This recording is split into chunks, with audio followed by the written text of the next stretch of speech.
Hello friends, ಹೇಗಿದ್ದೀರಿ ಎಲ್ಲರೂ? ಇವತ್ತು ನಾನು ಕ್ಯಾರೆಟ್ ಹಲ್ವ ಮಾಡೋದನ್ನು ತೋರಿಸ್ತಾ ಇದ್ದೇನೆ. ಈ ಕ್ಯಾರೆಟ್ ಹಲ್ವದ ಸ್ಪೆಷಲ್ ಏನಂತ ಹೇಳಿದ್ರೆ, ನಾವು ಇದರಲ್ಲಿ ಸಕ್ಕರೆ ಯೂಸ್ ಮಾಡ್ತಿಲ್ಲ, ಅದ್ರ ಬದಲು ಬೆಲ್ಲ ಯೂಸ್ ಮಾಡಿ ಕ್ಯಾರೆಟ್ ಹಲ್ವ ಮಾಡ್ತಾ ಇದ್ದೇವೆ. ಅದನ್ನು ನಾನು ಇವತ್ತು ತೋರಿಸ್ತೇನೆ, ಬನ್ನಿ.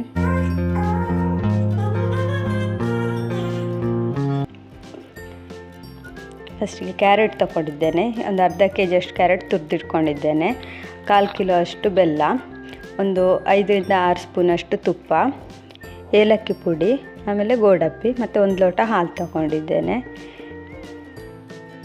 ಫಸ್ಟಿಗೆ ನಾವು ಒಂದು ಪ್ಯಾನ್ ಇಟ್ಕೊಂಡು ಅದಕ್ಕೆ ಒಂದು 2 ಸ್ಪೂನಷ್ಟು ತುಪ್ಪ ಹಾಕ್ತಿದ್ದೇನೆ. ಇದರಲ್ಲಿ ಫಸ್ಟಿಗೆ ನಾವು ಗೋಡಂಬಿಯನ್ನೆಲ್ಲ ಹುರಿದು ತೆಗೆದಿಟ್ಕೊಳ್ಳುವ. ಈಗ ಗೋಡಂಬಿ ಹಾಕಿ ಒಂದು ಸ್ವಲ್ಪ ಗೋಲ್ಡನ್ ಬ್ರೌನ್ ಬರುವಷ್ಟು ಫ್ರೈ ಮಾಡಿದರೆ ಸಾಕು.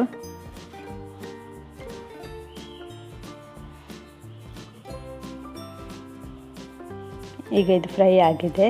ಈಗ ಅದನ್ನು ತೆಗೆದು ಈಗ ಅದೇ ಪಾತ್ರೆಗೆ ನಾನು ತುಪ್ಪ ಹಾಕ್ತಾ ಇದ್ದೇನೆ.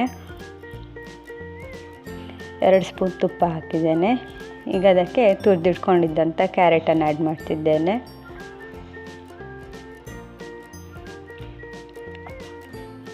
ಈಗ ನಾವೊಂದು 5 ರಿಂದ 6 ನಿಮಿಷ ತನಕ ತುಪ್ಪದಲ್ಲೇ ಈ ಕ್ಯಾರೆಟನ್ನು ಸ್ವಲ್ಪ ಫ್ರೈ ಮಾಡ್ಕೊಳ್ಳುವ.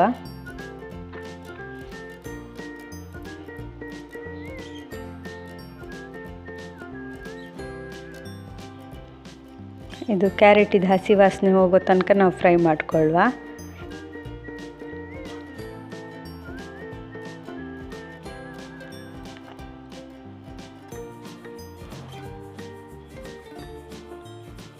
ಹೀಗಿದಾಗಿದೆ.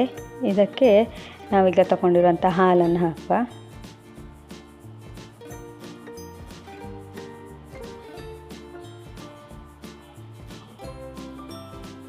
ನೋಡಿ, 1 ಲೋಟ ಫುಲ್ ಹಾಲು ಹಾಕ್ತಾ ಇದ್ದೇನೆ. ಇದು ಹಸಿ ಹಾಲು, ಬಿಸಿ ಮಾಡಲಿಲ್ಲ ನಾವು.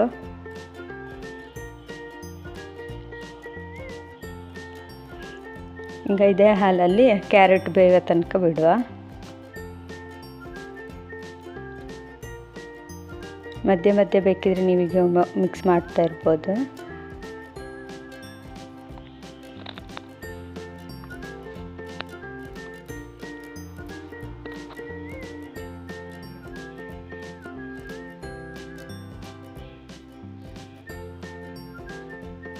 ಈಗ ಒಂದು 70% ಅಷ್ಟು ಹಾಲು ಡ್ರೈ ಆದರೆ ಸಾಕು.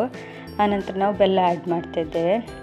ಇದು ಬೆಲ್ಲ ತುಂಬ ಗಟ್ಟಿ ಇಲ್ಲ, ಸಾಫ್ಟ್ ಉಂಟು, ಬೇಗ ಕರಗ್ತದೆ. ಹಾಗೆ ನಾನೀಗ ದೊಡ್ಡ ದೊಡ್ಡ ಪೀಸೆ ತಗೊಂಡಿದ್ದೇನೆ. ತುಂಬ ಗಟ್ಟಿ ಇದ್ದರೆ ಪುಡಿ ಮಾಡಿ ತಗೊಳ್ಬೋದು.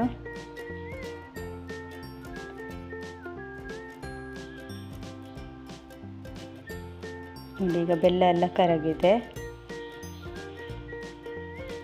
ಈಗ ಇದು ಫುಲ್ಲು ಡ್ರೈ ಆಗುವ ತನಕ ಹಾಗೆ ಬಿಡುವ.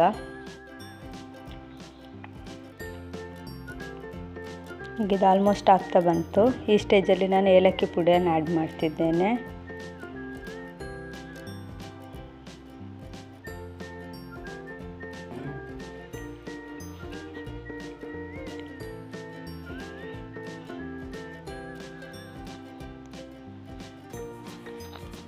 ಈಗ ಲಾಸ್ಟಿಗೆ ನಾವು ಆಗಲೇ ಹುರಿದಿಟ್ಕೊಂಡಿದ್ದಂಥ ಗೋಡಂಬಿಯನ್ನು ಆ್ಯಡ್ ಮಾಡ್ತಿದ್ದೇನೆ.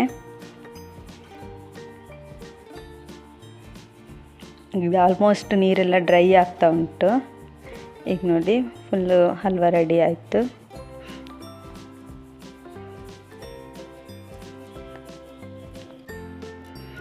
ನೋಡಿ, ಈಗ ಕ್ಯಾರೆಟ್ ಹಲ್ವ ರೆಡಿ ಆಗಿದೆ. ನಾವು ಸಕ್ಕರೆ ಯೂಸ್ ಮಾಡಿ ಮಾಡೋದಕ್ಕಿಂತ ಬೆಲ್ಲ ಯೂಸ್ ಮಾಡಿ ಮಾಡೋದು ಹೆಲ್ತಿಗೆ ಒಳ್ಳೆಯದು. ಹಾಗಾಗಿ ನಾನು ಬೆಲ್ಲ ಯೂಸ್ ಮಾಡಿ ಕ್ಯಾರೆಟ್ ಹಲ್ವ ಮಾಡಿದ್ದೇನೆ.